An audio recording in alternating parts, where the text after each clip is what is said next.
അപ്പോസ്തലപ്രവൃത്തി 9-ാം അധ്യായം 15-ാമത്തെ വാക്യം.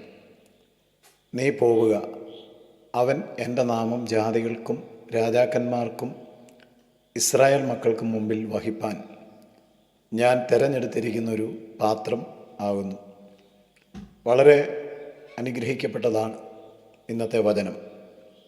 മനുഷ്യജീവിതത്തെ പലപ്പോഴും ബൈബിൾ ഒരു പാത്രത്തോട് ഉപമിച്ച് സംസാരിച്ചിട്ടുണ്ട്. പാത്രത്തിൻ്റെ മഹത്വം എന്ന് പറയുന്നത് അതിൻ്റെ പുറത്തെ ഭംഗിയിലല്ല.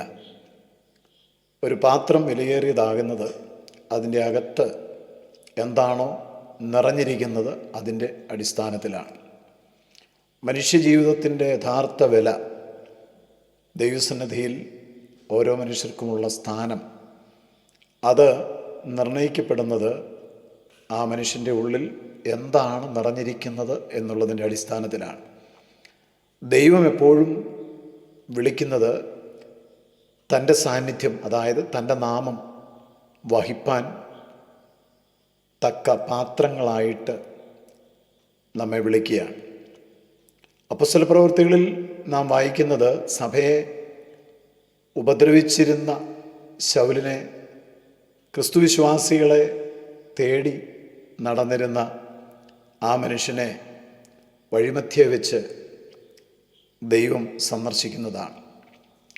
പിന്നീട് നമുക്ക് പൗലോസിനെ കാണുവാനായിട്ട് സാധിക്കുന്നത് ലോകം മുഴുവൻ സുവിശേഷത്തിൻ്റെ ദൂതുമായിട്ട് ഓടി നടക്കുന്ന ഒരപ്പോസ്തലനെയാണ്. അതുകൊണ്ടാണ് ദൈവം ഇവിടെ പറയുന്നത്, ഞാൻ അവനെ തിരഞ്ഞെടുത്ത ഒരു പാത്രമാണ്. ഇതിലൂടെ നമുക്കൊരു കാര്യം മനസ്സിലാക്കാം. ദൈവം വിളിക്കുമ്പോൾ പൂർണ്ണതയുള്ള ആളുകളെയല്ല വിളിക്കുന്നത്. ശൗലിനെ, അതായത് പൗലൂസിനെ ദൈവം വിളിക്കുമ്പോൾ അവൻ അപൂർണനായിരുന്നു, ഒത്തിരി പോരായ്മകൾ ഉള്ളവനായിരുന്നു. ആ സമയത്ത് ദൈവസഭയെ ഉപദ്രവിച്ചുകൊണ്ട് നടക്കുന്നവനായിരുന്നു. എങ്കിലും ദൈവം അവനെ തിരഞ്ഞെടുത്തു. ദൈവം തിരഞ്ഞെടുക്കുന്നവരുടെ സമർപ്പണം, അതാണ് ഏറ്റവും പ്രധാനപ്പെട്ട ഒരു കാര്യം. ദൈവനാമം വഹിക്കുന്ന ഒരു പാത്രമാകുവാൻ ആദ്യം ആവശ്യമായിരിക്കുന്നത് സമർപ്പണമാണ്. സ്വന്തം ഇഷ്ടങ്ങളെക്കാൾ, പദ്ധതികളെക്കാൾ ദൈവഹിതത്തെ മുന്നിൽ വെച്ചുകൊണ്ട് ജീവിക്കുന്ന ഒരു മനുഷ്യൻ. കർത്താവേ, ഞാൻ എന്തു ചെയ്യണം എന്ന് ചോദ്യം ചോദിക്കുന്നവർ, അതാണ് ദൈവത്തിൻ്റെ കൈകളിലെ ഒരു മാനപാത്രം ആകുവാനുള്ളതിൻ്റെ ആരംഭം എന്ന് പറയുന്നത്. ഇന്നും ദൈവം അന്വേഷിക്കുന്നത് തൻ്റെ ഇഷ്ടം ചെയ്യുവാൻ, കർത്താവ് ഞാൻ എന്തു ചെയ്യണം എന്ന് ചോദിക്കുന്ന ആളുകളെയാണ്.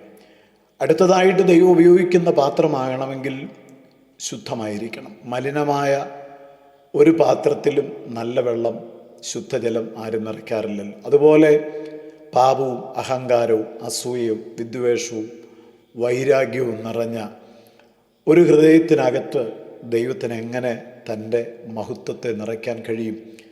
തൻ്റെ സാന്നിധ്യത്തെ ആ പാത്രത്തിനുള്ളിൽ എങ്ങനെ ദൈവത്തിന് നിറയ്ക്കുവാൻ കഴിയും? കർത്താവ് വിശുദ്ധൻ ആയിരിക്കുന്നത് പോലെ നാം വിശുദ്ധരായിരിക്കണം. ദൈവം ഉപയോഗിക്കുന്ന ഒരു പാത്രമായി നാം മാറണം. എങ്കിൽ നാം നമ്മെ തന്നെ വെടിപ്പാക്കണം, ശുദ്ധീകരിക്കണം. അതുപോലെ ഒരു പാത്രം ദൈവത്തിൻ്റെ കൈകളിൽ ഉപയോഗിക്കപ്പെടണം എങ്കിൽ ആ പാത്രത്തിൽ നിറവുണ്ടായിരിക്കണം. പ്രാർത്ഥനയാലും ദൈവത്തിൻ്റെ വചനത്താലും പരിശുദ്ധാത്മാവിനാലും വിശ്വാസത്താലും നിറവുള്ള മനുഷ്യരെ, അവരെയാണ് ദൈവം ഉപയോഗിക്കുന്നത്. അവർ മുഖാന്തരം ആണ് മറ്റുള്ളവർ അനുഗ്രഹമായിട്ട് മാറുന്നത്. തകർച്ചകളും പരാജയങ്ങളും ഒക്കെ ജീവിതത്തിൽ ഉണ്ടെങ്കിലും തകർന്നു പോകുന്ന സന്ദർഭങ്ങളിൽ ദൈവം നമ്മെ ഉപേക്ഷിക്കുന്നില്ല.